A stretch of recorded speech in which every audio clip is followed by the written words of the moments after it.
سب سے پہلا اعلان تو یہ ہے کہ ہمارے جو باہر سے مہمان آئے ہوئے ہیں اور ہمارے جو طلبہ ہیں اور ہمارے جو کارکنان ہیں کاریہ کرتا، وہ اوپر جا کے کھانے سے فارغ ہو جائے.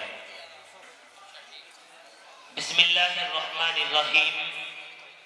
لئن شکرتم لأزیدنکم ولئن کفرتم ان عذابی لشدید. صدق اللہ العظیم. گرامی قدر اور سامعین محترم، خداوند عالم نے اس آیت کریمہ کے چھوٹے سے ٹکڑے میں دو باتیں ارشاد فرمائی. ارشاد فرمایا لئن شکرتم لأزیدنکم. میرے بندو، میں نے تمہیں جو نعمتیں دے رکھی ہے، اگر تم نے میرا احسان مانا تو لأزیدنکم، میں ان نعمتوں کے اندر اتنا اضافہ کر دوں گا، اتنی بڑھوتری کر دوں گا کہ وَمَن يَرْزُقْهُ مِنْ حَيْثُ لَا يَحْتَسِبْ. آپ گمان بھی نہیں کر سکتے، آپ سوچ بھی نہیں سکتے کہ کہاں سے اللہ نے برکتیں ڈال دی. اسی آیت کا جو اگلا رخ ہے، اللہ رب العزت بڑے جلال کے ساتھ، بڑے غصے کے ساتھ ارشاد فرماتے ہیں وَلَئِن كَفَرْتُمْ، اگر تم نے میرا احسان نہ مانا تو پھر ان عذابی لشدید. تیار رہنا اس عذاب کے لیے جو ابھی چند سالوں پہلے آپ نے اور ہم نے، اس زمین نے اور اس دھرتی نے اور اس آسمان نے دیکھا تھا. وہ کیا تھا؟ تبلیغی جماعت کے وہ ساتھی جو بوریہ نشین تھے، جو صبح سے شام تک قال اللہ اور قال الرسول کے لیے، جو اعلاء کلمت اللہ کے لیے، جو ذکر اللہ کے لیے تمہارے اور ہمارے گھروں میں جاتے تھے اور بلا کے لاتے تھے کہ جوانوں چلو اللہ تمہیں بلا رہا ہے، قرآن بتا رہا ہے یا ایھا الانسان ما غرک بربک الکریم. اے انسان، تو اپنے کریم رب سے کہاں بھاگنا چاہتا ہے؟ اللہ کی ذات دیکھو تو صحیح کہ رب اپنی صفت خاصہ کے ذریعے تمہیں بلا رہا ہے.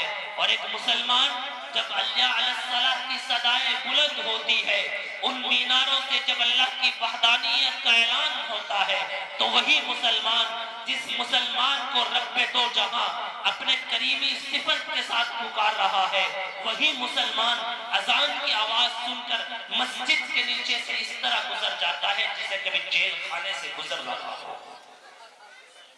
رب کہتا ہے وَلَئِن كَفَرْتُمْ، اگر تم نے احسان نہ مانا تو یاد رکھنا 2019 کو، اگر تم نے احسان نہ مانا تو یاد رکھنا لاک ڈاؤن کو، اگر تم نے احسان نہ مانا تو یاد رکھنا کرونا کو.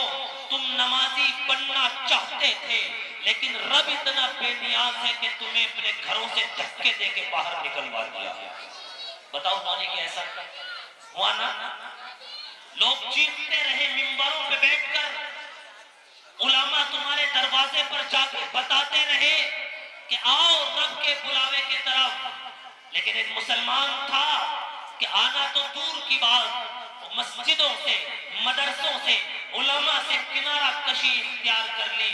اور یاد رکھو جب تم نے کنارہ کشی اختیار کی مسجدوں سے تو رب کعبہ کی قسم، رب نے تم سے مسجدیں چھین کر غیروں کے جانور بنوا دیے.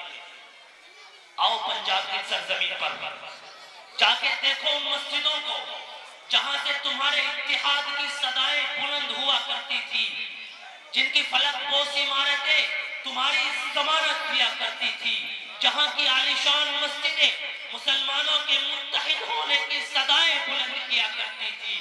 آج کیا ہوا؟ مسلمانوں نے کنارہ اختیار کیا تو رب وہ ہے جو یوں کہتا ہے کہ تو ایک قدم میری طرف بڑھ تو صحیح، اگر میں دوڑ کے تیری طرف نہ آیا تو پھر میری خدائی کیا ہوا؟ اور ہاں، جو رب تمہاری طرف دوڑ کے آ سکتا ہے تو وہ رب وَلَئِن كَفَرْتُمْ کے بعد ان عذابی لشدید کا اعلان کر سکتا ہے کہ تم مسجدوں کو خالی کرو تو صحیح، اگر میں لٹھ بجوا کے اپنے گھر سے نہ نکلوا دوں تو میری خدائی کیا ہوگی؟ اللہ فرماتا ہے وَلَئِن كَفَرْتُمْ، اگر تمہاری بستی میں علماء آئیں اور تم اپنے گھروں سے نہ نکلے تو یاد رکھنا ان عذابی لشدید. علماء تمہارے دروازوں پر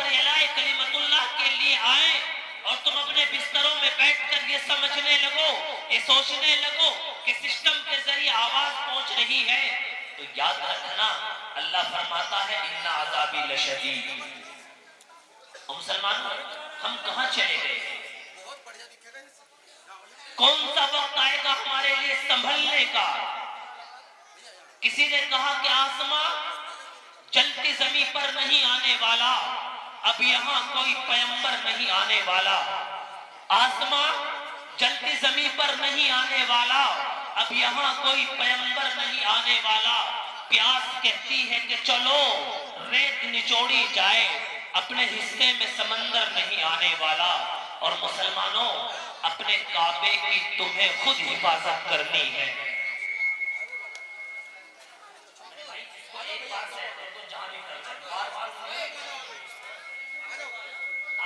آپ یہ پروگرام چلا رہے ہیں، ہم دن رات